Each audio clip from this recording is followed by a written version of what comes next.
Okay, Assalamualaikum warahmatullahi wabarakatuh dan salam sejahtera. So, how are you today? Yes, excellent. That's right.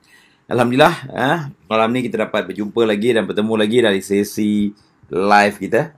Sesi orang kata menuntut ilmu dan juga berkongsi pengalaman dan juga pengetahuan tentang bagaimana nak jadikan safety and health di tempat kerja dengan lebih baik.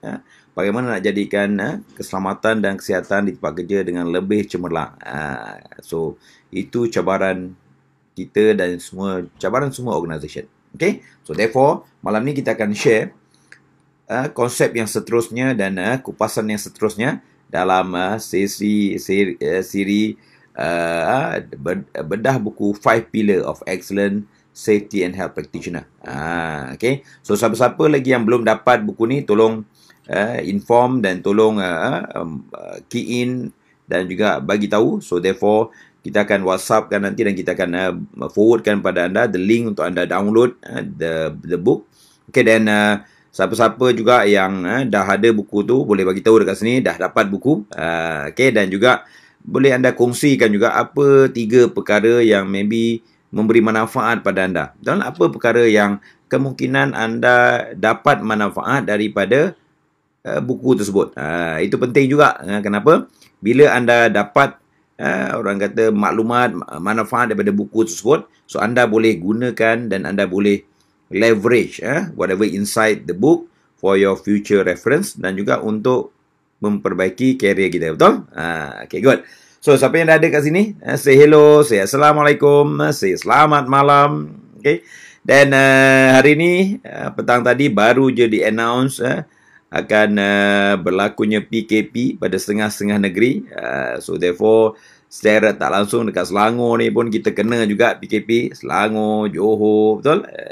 Penang, a few negeri yang 2 minggu akan datang kita kena lockdown. So hari ni kita punya hari terakhir ataupun hari besok adalah hari kedua kita buat IRCA punya training. Dan those yang terlibat dalam training tu insyaAllah kita akan continue dengan online supaya macam mana saya selalu share, kita tidak boleh berhenti untuk belajar. Betul? Kita kena continue untuk educate ourselves, prepare ourselves for a betterment. Kerana apa? Dalam keadaan sekarang ni, situasi semakin mencabar. Situasi makin orang kata memerlukan dan very demanding on our professionalities. So therefore, we must be able to deliver our expectation. We must be able to deliver our professionalities dalam menjalankan tugas kita sebagai safety practitioner, sebagai SHO dan juga sebagai orang kata mereka yang terlibat dalam safety ni. Okay, so that's why apa yang saya akan kongsi dan apa yang saya akan share, diharapkan anda boleh share dengan kawan-kawan, share juga dengan orang lain. Kerana apa? Saya yakin sebaik-baik manusia adalah orang yang boleh beri manfaat dan kita akan beri manfaat kepada seramai orang. Memang pengumuman hari ini agak menarik kerana apa? Setengah-setengah negara macam saya dekat Selangor ni dah kena PKP balik dah. That one supaya kita dapat menurunkan COVID-19 punya kes dan insyaAllah kita pasrah dengan apa yang ada. Tapi kita tidak boleh mudah berpuas hati. Betul tak? So, kita still continue untuk improve diri kita, still continue untuk perbaiki diri kita, still continue untuk menambah nilai pada diri kita. Kerana apa? Bila kita dah bersedia untuk menambah nilai diri kita, dan kita akan continue untuk menambah nilai pada orang lain. Itu penting. Okay? So, siapa yang dah dapat buku ni, boleh bagi tahu saya dah dapat. Okay? Dan siapa yang belum dapat, bagi tahu saya itu anda belum dapat. So, indirectly, anda akan dapat nanti dan tim saya akan WhatsApp anda the link untuk anda download buku tu. Buku apa dia? Buku The 5 Pillar of Excellent Safety and Health Practitioner, di mana dalam ni saya share semua pengalaman, pengetahuan saya apa yang diperlukan untuk kita jadi safety practitioner yang excellent, apa perkara yang kita perlu lakukan untuk jadi seorang safety practitioner yang lebih baik daripada sebelumnya. Kerana apa? Saya believe dengan knowledge, kita dapat merubah diri kita. Dengan knowledge, kita dapat menaikkan nilai diri kita. Dan dengan knowledge juga, kita boleh, orang kata, memberi nilai kepada organisasi kita dan juga kepada orang lain.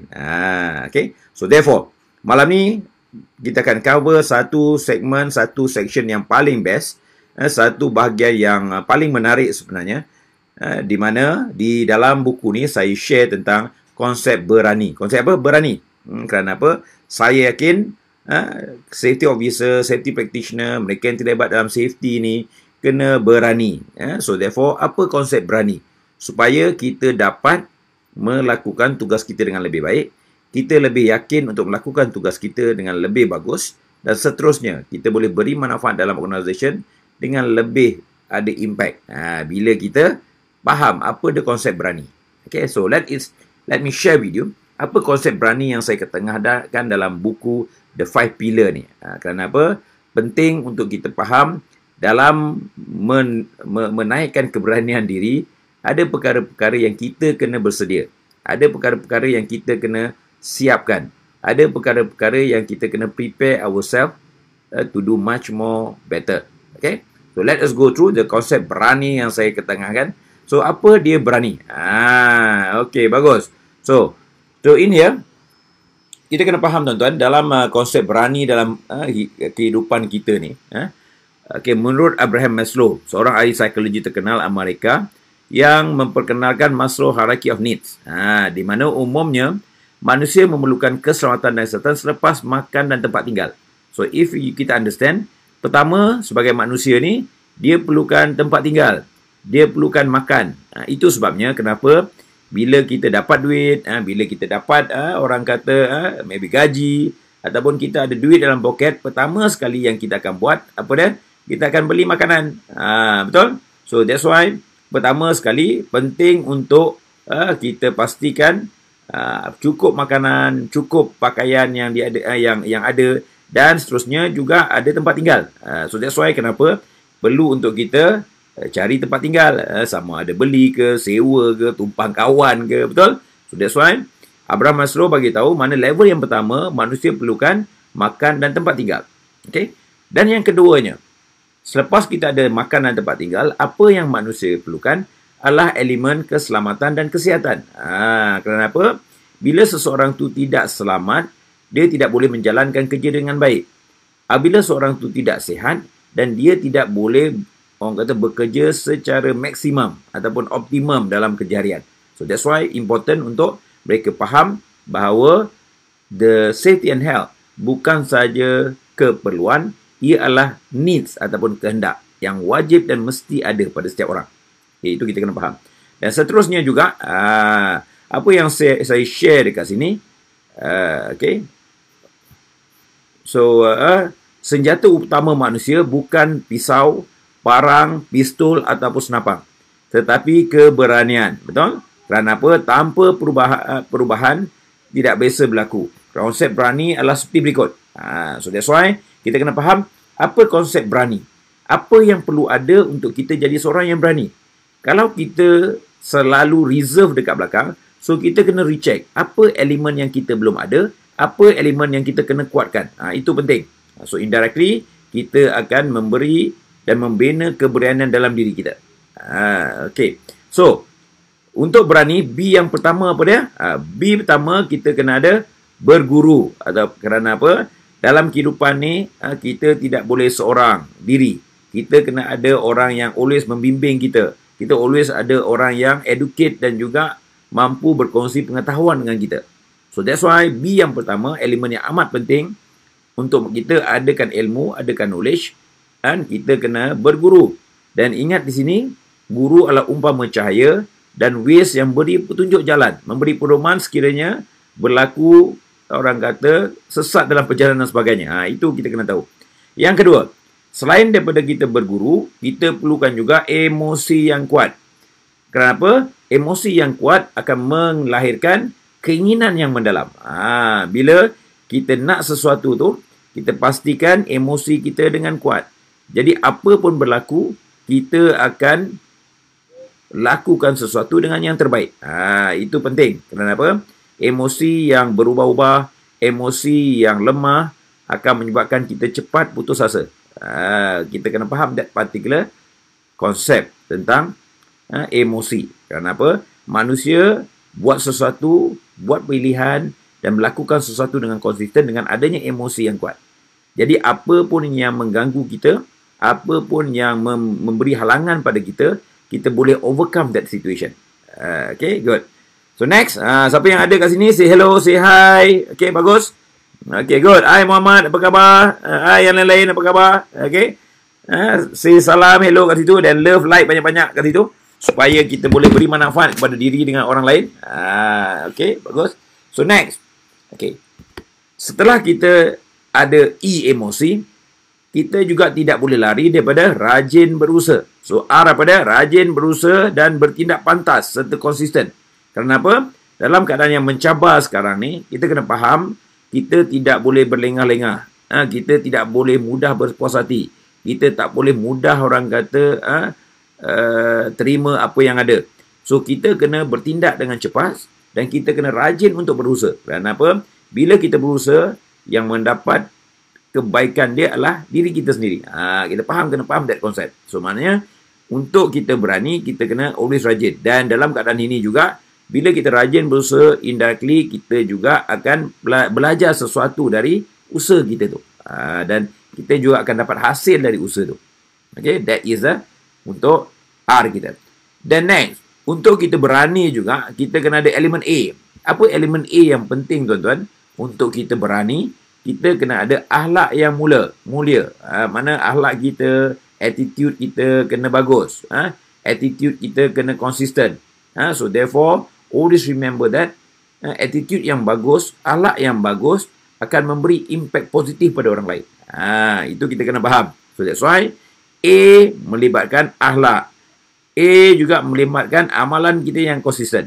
Itu penting. Dan amalan tu mesti memberi impact pada diri dan orang lain. Okay, good. Next. Untuk konsep berani yang seterusnya, we talk about N. Okay. Apa dia N yang kita nak ketengahkan dekat sini? Adalah dipanggil apa dia? Niat. Ataupun dalam bahasa Inggeris kita panggil intention. Apa dia? Intention. Kenapa? Bila kita nak buat sesuatu, kita nak menyampaikan sesuatu, kita kena lihat apa intention kita. Apa niat kita untuk lakukan sesuatu. Kalau niat kita setakat nak duit, dan bila kita tidak dapat kuantiti duit yang kita nak, kita akan frustrated. Kalau kata kita buat sesuatu hanya kerana nak mendapat pujian daripada bos contohnya.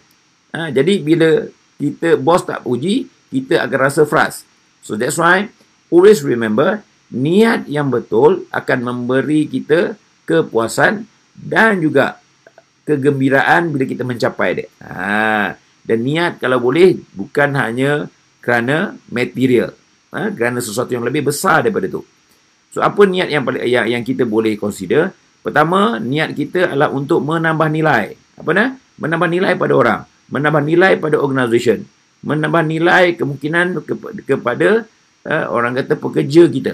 So add value and add value more. Betul? Dapat. Yang kedua, apa biasanya niat yang digunakan atau yang bagus? Niat kita juga adalah untuk menyelesaikan masalah. Menyelesaikan masalah siapa? Masalah majikan, masalah pekerja, betul? All that particular part juga fall under niat. Dan niat yang bagus juga menentukan hasil dia nanti. Okay? The last but not least, apa juga yang penting untuk kita pastikan seorang kita dalam keadaan berani menghadapi apa juga keadaan dalam safety, ialah I. Apa dia? Elemen I. Apa dia elemen I, tuan-tuan? Elemen I adalah berkaitan dengan ilmu. I berkaitan dengan integrity. I berkaitan dengan ikhlas. Kerana apa? Ilmu, integrity dan ikhlas ni amat penting kerana ia menjadi value. Apa? Self-value. Yang orang lain akan hargai, yang orang lain akan hormati, dan indirectly kita akan mendapatkan trust orang lain.